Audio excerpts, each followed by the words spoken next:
Nice to have you all here with us. Um, Hi, Jeremy. Good morning. Hopefully, you can all hear us.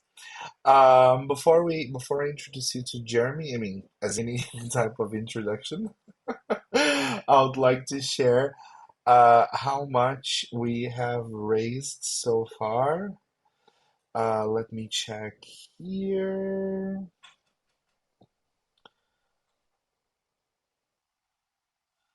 We have raised. Hold on. I accidentally closed the window, but I can check that out now. So we have currently raised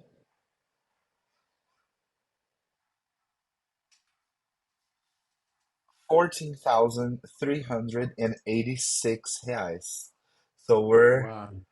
we're almost there. We're almost there. We're nearly 600 away from our challenge. Yeah? So let's hope and see how this goes until the end of the day, right? I mean, we're really anxious for that.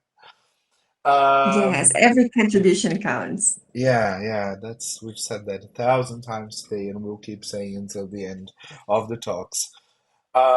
So Jeremy Hammer is a teacher trainer, consultant, and writer in the field of English language teaching. Amongst his many publications are The Practice of English Language Teaching and How to Teach English by Pearson, 50 Communicative Activities by Cambridge, and various courses including Jetstream by Helbling, a six-level adult course, which he's one of the writers.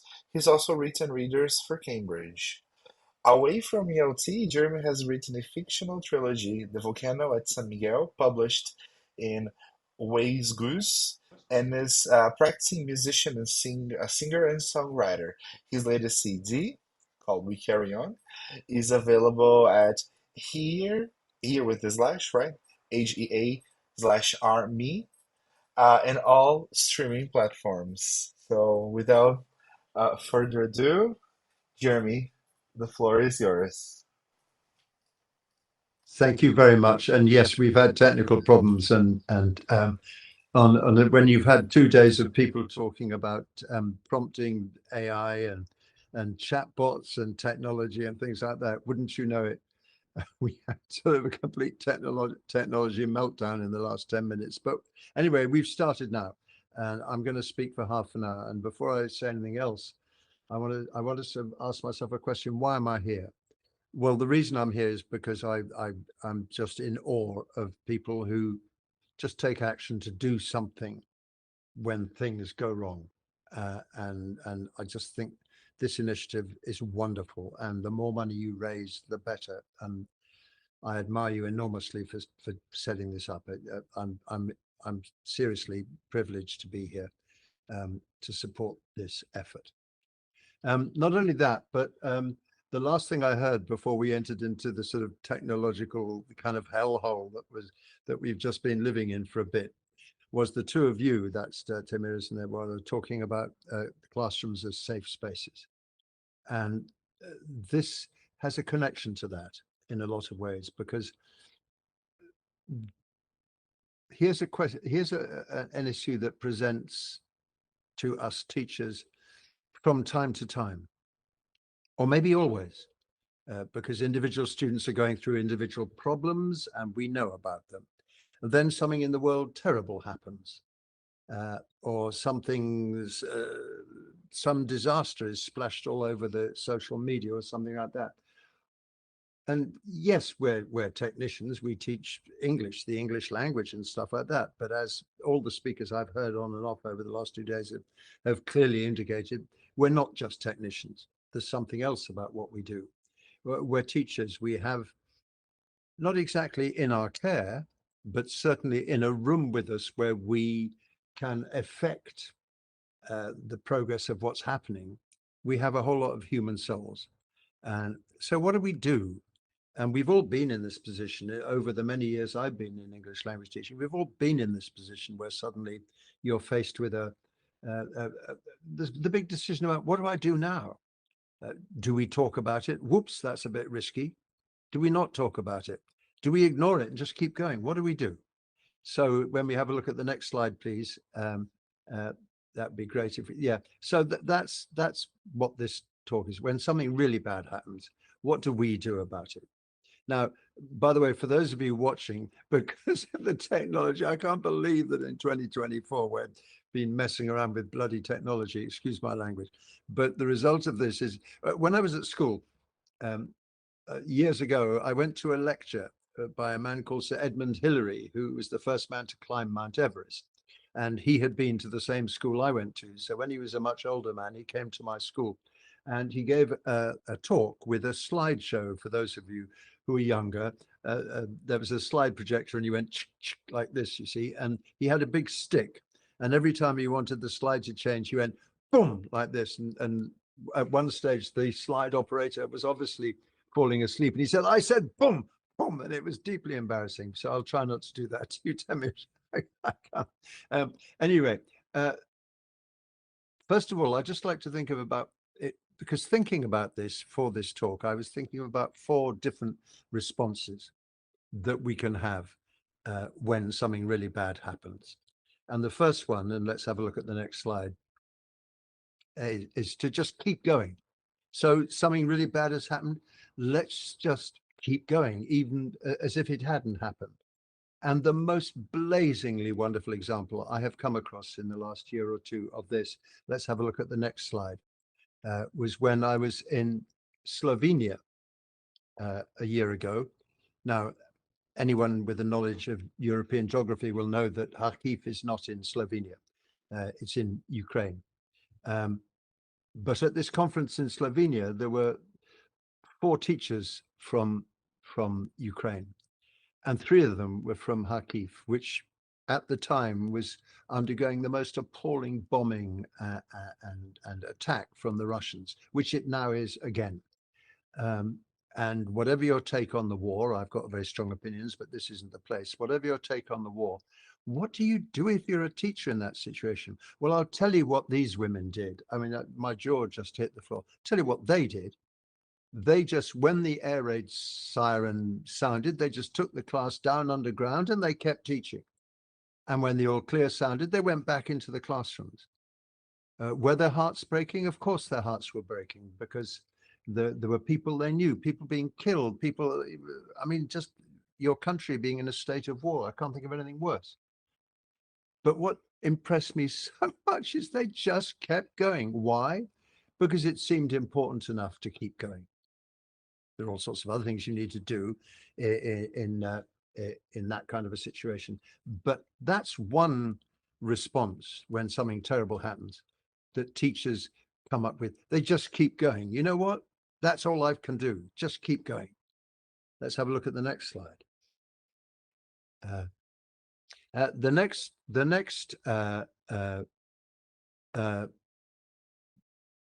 possibility is just to confront what's going on, not to kind of just keep going as if nothing was happening, but actually say, let's meet this, me and my students. We're going to meet this head on. We're not going to ignore it. So let's have a look what the next slide shows and see what we've got.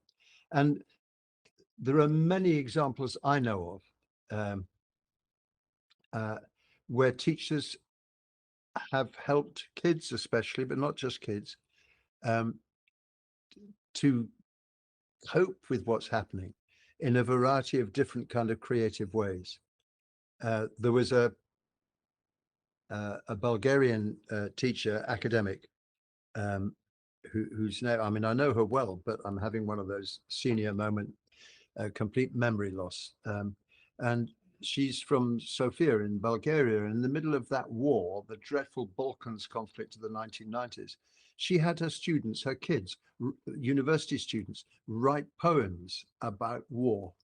In other words, she allowed them to kind of freely associate words about war and stuff like that, and then build them into poems. She didn't avoid what was happening. She just went for it. It's a risk. We know it's a risk.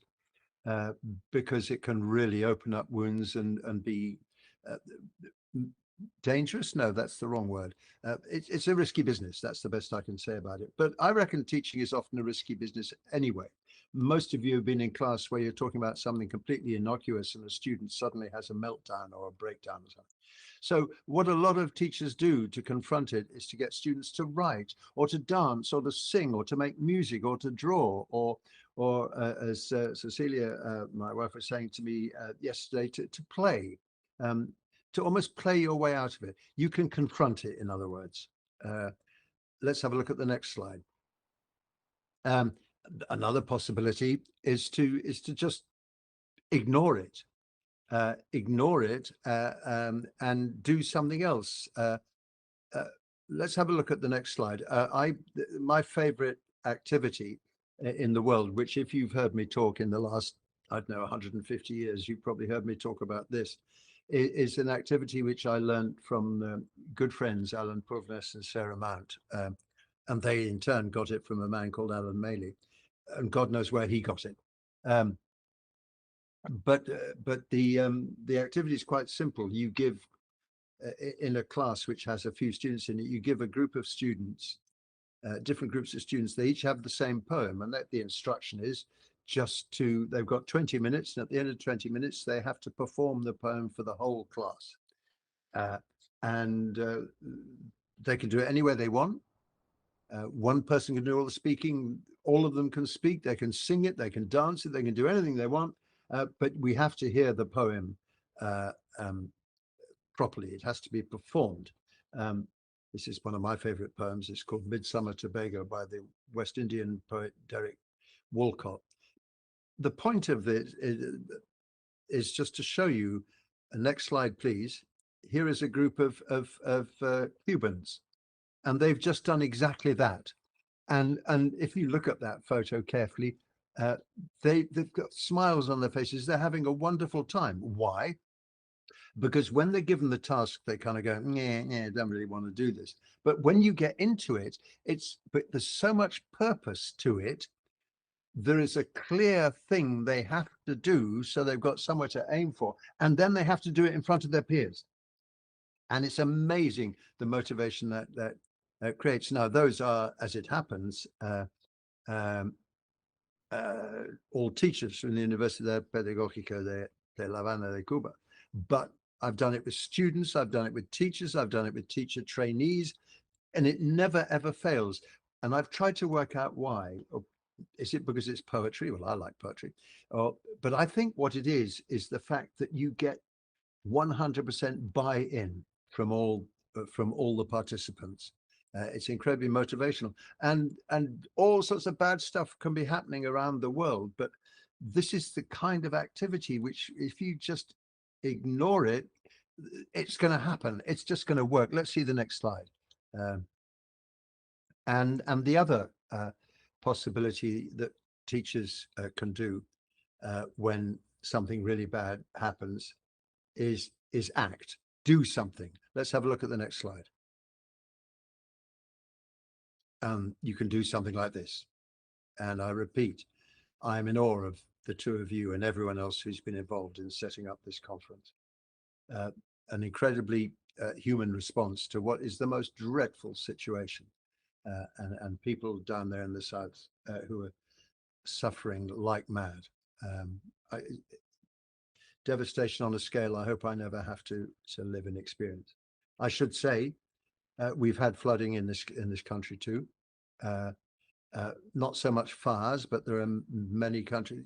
The fact is the climate has changed, is changing. We are in perilous times, and weather is getting more extreme. And I don't know how you respond if more and more of these things happen. But that's, again, for another discussion. What I find impressive is precisely what you two have done and what lots of people with a heart and a bit of energy have done, which is to act. So those seem to me my four options. That's what I came up with when I was thinking about this. And then I was trying to work out, okay, so if those are the four options, what is the kind of, what are we trying to communicate to our students within that? And I think there are four things. So let's see the next slide. One of the things we try and contribute is hope. Um, you know, even in the blackest night, there's hope. And if you lose all hope, then we're in real trouble. So I think teachers have the response just to communicate hope. The next slide shows that I think they also need.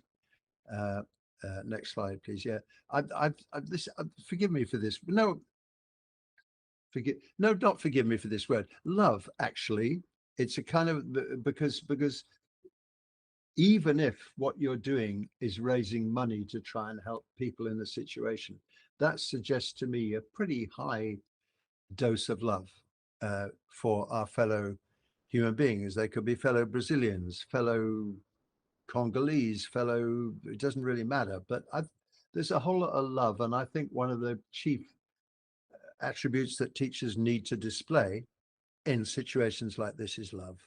Love for their students, uh, just love for us, because that's what we need. The next thing, let's see the next slide, please. Um, is joy. Let's have a bit of joy. Things are really things are really bad right now. I was about to use a bad word. Heaven forbid. Things are really bad right now. Let's have a bit of joy if we can. Let's find some joy and put that in it as well. And the next slide.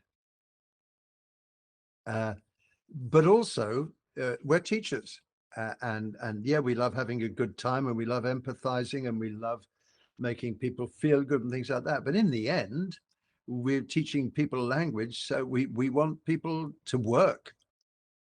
We want to make them work. So there we go. So that's my sort of basic the map I made in my mind of what you do when you confront things. Let's have a look. Next slide. Let's have a look at some examples in practice of what I'm talking about and see if we can peg these different attributes to them. Here's the next slide, and we see what we've got. I think this is a situation where the teacher has confronted a situation, and there's just so much love in this. I'll tell you what you're seeing in a minute. This is from a good friend who I actually haven't seen for some time. Some of you will have known her or know her. It's a woman called Amanda Wilson, and she works in ESL, English as a Second Language, in the city of Peterborough. In the city of Boston in Lincolnshire, about an hour and a half's drive from where I am in Cambridge, in the UK. And she teaches refugees, immigrants. And yeah, in this country, the debate around immigration is not attractive. It can get very ugly, but there are people who are express a profound amount of love and try and help immigrants with their new lives, and especially refugees who have often escaped terrible situations back home. Persecution, war, famine, all sorts of stuff like that. So there's Amanda teaching people from different refugee communities, different languages, different nationalities and things like that. And she did this poem with them. It's a poem called White Snow. And sadly, I haven't got a copy, but it's a really devastating poem about heroin addiction. It has lines like "White snow wants my daughter, white snow wants my sister, white snow." It's a very powerful poem. What is rather good about it for students is the language that's used is fairly straightforward, and the sort of grammatical constructions are fairly okay. What she did, and that's why I'm telling you about it, is she said to all the students, once they've worked on the poem and understood it, she said, now, would you translate it into your own language? Just translate it into your own language. We'll come back to translation a bit later, by the way. Translate it into your own language. And they did that. And then they made all these posters that you can see there on the classroom wall, classroom board. And so here's the poem, White Snow, in all sorts of different languages of the refugee students in the class. And then what she got them to do, and this is the bit that makes me get a bit tearful, what she did is she got them to stand up and speak the poem in their language. Why was that so important? Well, because they've just left a world behind, and with all the regrets and pain and stuff like that, their whole lives encapsulated in their language, in their locality, and all that kind of things. And they've left them behind. And here they're having a chance to sort of, if you like, express pride in who they are and where they come from and all that kind of thing. And this to me was just the most perfect example of of of confronting the situation they're in the sense that, yes, you are refugees, you've left your communities, no one speaks your language in this classroom, you're really screwed. Well, actually, come on, let's celebrate the fact that we have in this classroom people from all over the place. Now, it may be that in the average class in Sao Paulo, well, I'm not even sure this is the case. For example, you don't have many different languages, although that's now more arguable than it used to be. But you get the point. That's an example of love and confrontation. Let's have a look at another one. Let's click the slide, shall we? I thought so. Staying with translation, here's a work activity, but I think it expresses love as well, and it's certainly confronting. So if you just want to read those lines to yourselves for a second.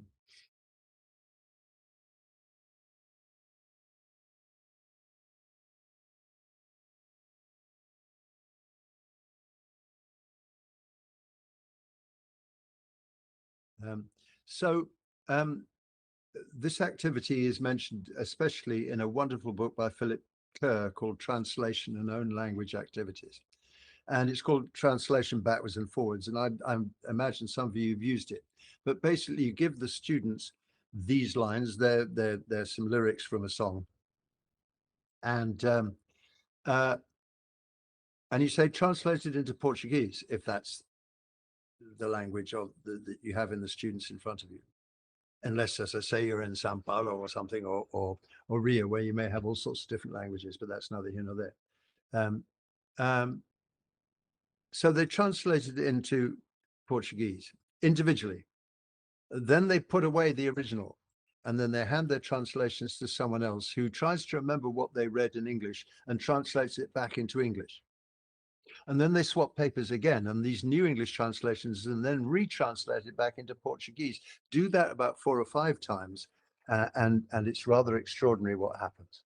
And then if you've got a recording of the song, for example, you might decide to play it to them, just like I'm going to do now, if you don't mind. So here's the verse.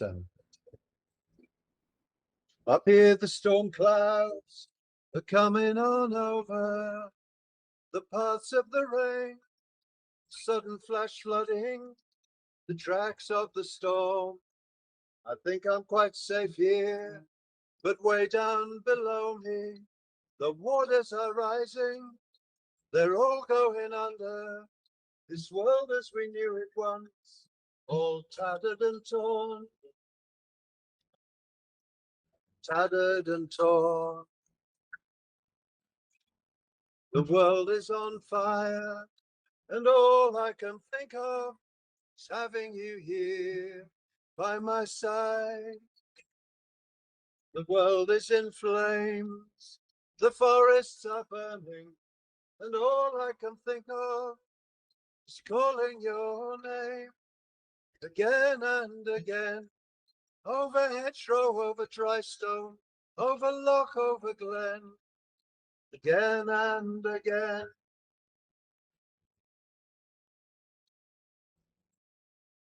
Calling your name, and so on. So you can do this translation backwards and forwards. You can use that to get students working.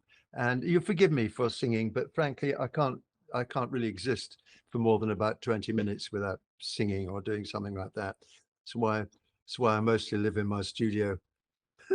And my wife spends the time in the house. Anyway, that's neither here nor there. But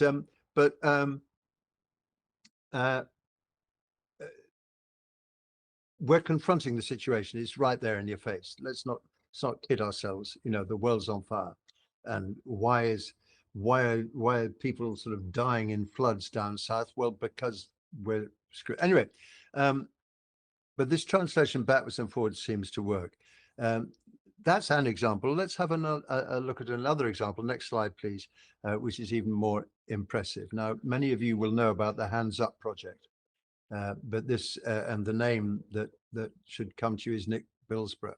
Now, if you don't know about the Hands Up project, I think this is the most perfect mixture of hope, love, confrontation, and ignoring. It's all there in the mix, because the Hands Up project is about kids in Palestine. And this was before October the 7th and what has followed after. And before October the 7th, basically Gaza looked to me as an outsider a bit like a prison camp. All the Palestinians were crammed into this small area, and were very much vulnerable to the laws and conditions of their neighbors, and the political situation is way too complex to go into here. But these girls, in particular, not just girls, boys as well, they have no chance to leave Gaza, no chance to leave Palestine.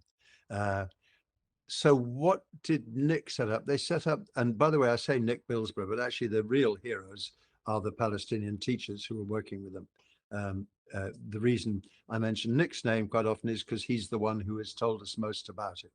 But what they get them to do, very much in the way we're talking about, a mixture of sort of play, is basically to write their own plays and perform them. That's what they do.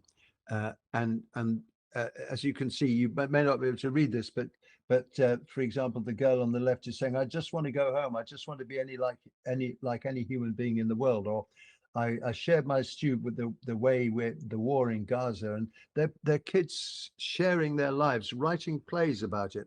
And some of the plays are really effective, and they've done a lot of it remotely. You will be amused to hear of one situation where they got some of the people in the IATEFL community, our UK English language association, to film themselves acting out the plays that these kids had written. And they saw the films and they said, frankly, they thought we were rubbish. They did it much better, which seems to me to be a very good response. But that's another wonderful way of saying, look, this is the situation we're in. Let's do something about it. And we're going to do this and allow these kids to really express themselves and grow and be creative and everything else like that, despite the situation. Let's have a look at the next slide. Okay, I've been talking. I've been talking for too long already. I'll try and rush this through. I've been talking a lot recently. I was in Morocco talking about this a couple of weeks ago, and somewhere else talking about in Mexico recently, talking about silence. It's a classroom quality we don't focus on enough, but it's really, really the extraordinary things that can happen in a silent classroom, provided it's not a kind of dead classroom like that, is extraordinary. And if we had more time, I'd talk about that a lot. But this is next slide, please. It is about silence and words, because that's right. You may have used yourselves many times situations where you get students to close their eyes and you describe a scene, and in silence they listen to you and then try and imagine the scene. Or in silence they write down all the words they can think of to describe a scene they love, and then they, in silence, and then they sort of translate those words into a poem or a story or a picture or something like that. Well, this one, as I'm going to describe a picture, and you, my dear students, well, obviously you're not my student, but you know what I mean. Imagine that you're my students, and I say, so get yourselves a piece of paper.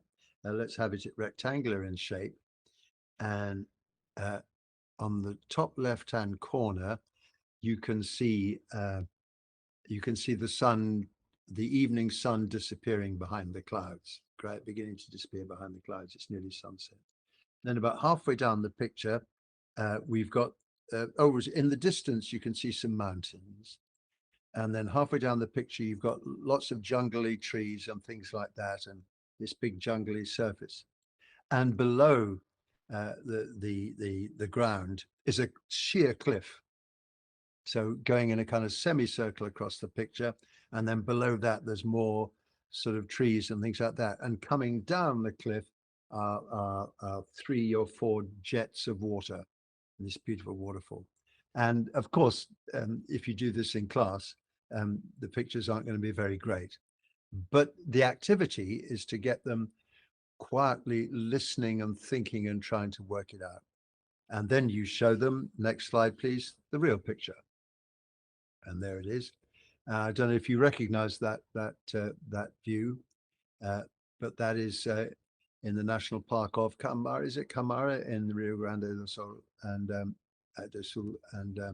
it's just beautiful. Like I don't know what you think. It's just beautiful, and I don't think.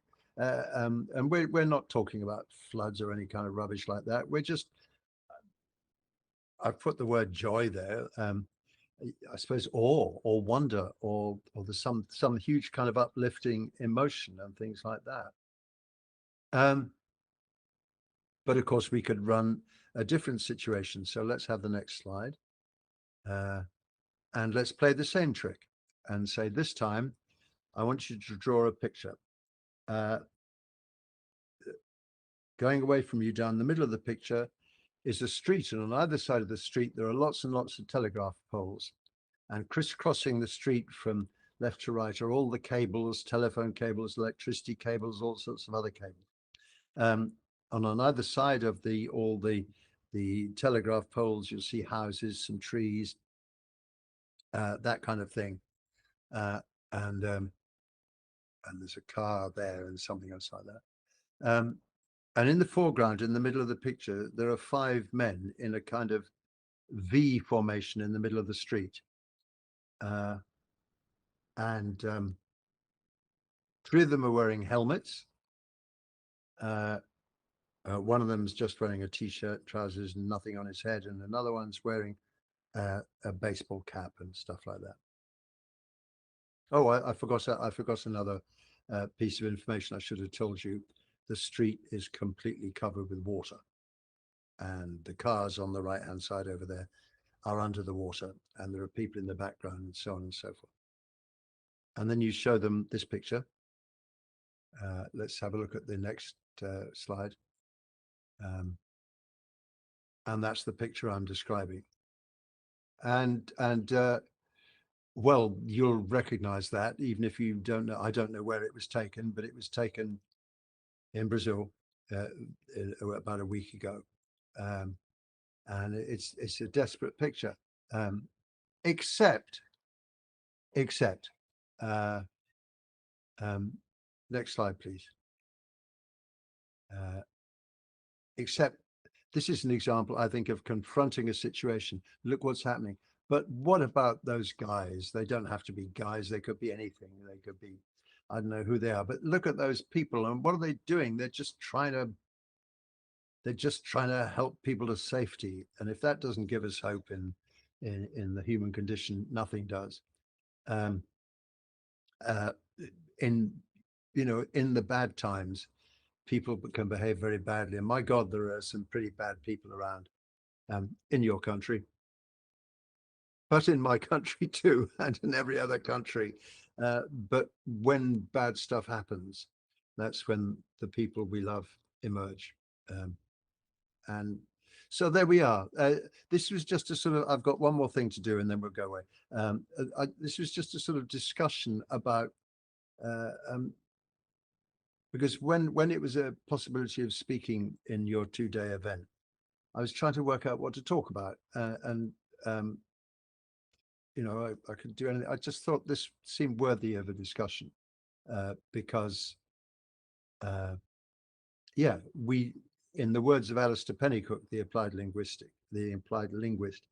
he said, we need to see the teaching of English not in the domain of linguistics, but in the domain of sociolinguistics. Classrooms reflect the societies they're embedded in.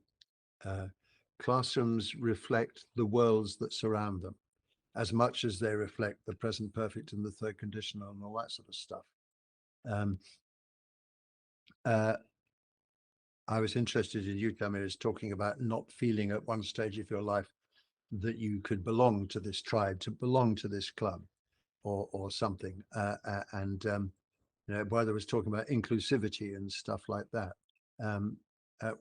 Classrooms exist in the worlds that have all these issues surrounding them.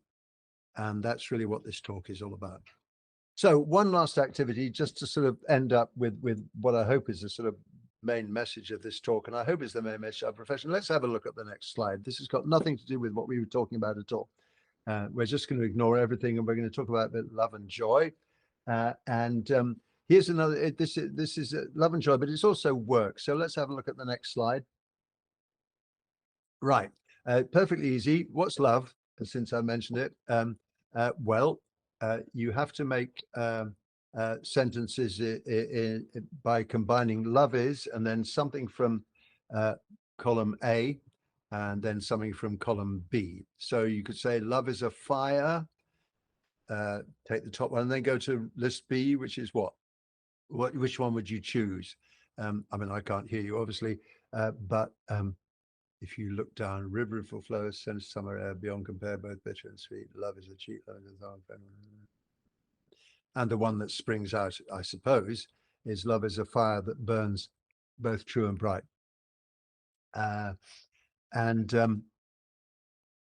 so this is just a really good activity. I love activities like this that teach the hell out of the English language, but they're not about throwing language at the students. They're offering them a puzzle.